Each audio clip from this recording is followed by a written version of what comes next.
Hello mga friends! So, nandito na naman kami at galing kami sa pamimili ng isda dahil magluluto kami ng isda gamit ang Magic Kalan.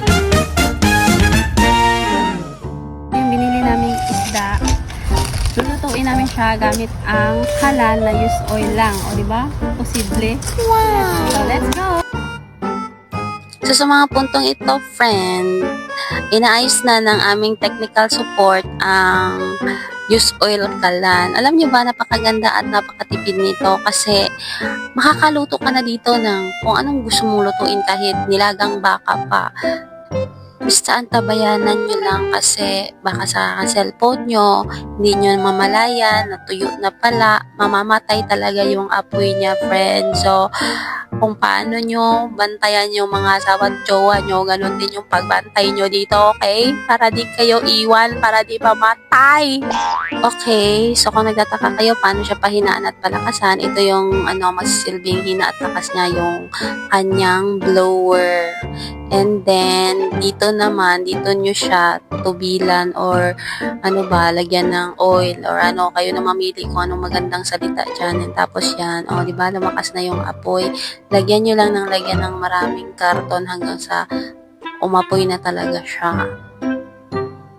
Yan. Kasi pag nag-init na yan, na yung apoy niya. And pag lumakas na yung apoy niya, continuous na yon for as long as merong oil. So, antabayanan nyo talaga at huwag nyo hayaang matuyuan ng oil. And take note din, huwag nyo itong buhusan ng tubig kasi liliyab ito. So, kung makikita nyo, malakas na yung apoy and lagyan na natin yung kawali para makaprito na tayo.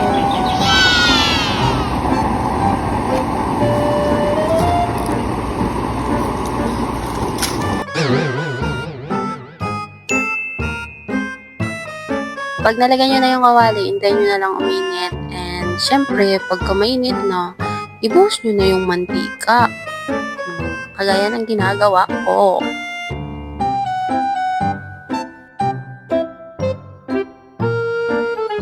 Tapos, medyo maghintay lang kayo ng a little bit para uminit naman yung mantika. Yan. O, diba? Ang bilis uminit. Grabe. Sa mga puntong yan, natatakot na ako. Baka hindi prito itong magawa ko. Baka maging pastil pa to, madurog. Pero, sa ngalan naman ng content na to, pinangatawanan ko na lang live. Buti hindi talaga siya nadurog. As in perfect talaga ang pagkaluto niya.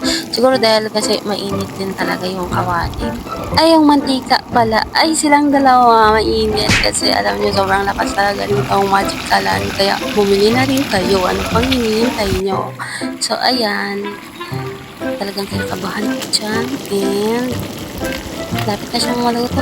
Friend, talagang inantabayaran ko talaga siya. And now it's done. Ayan, naluto na. Bye. Hanggang dito na lang.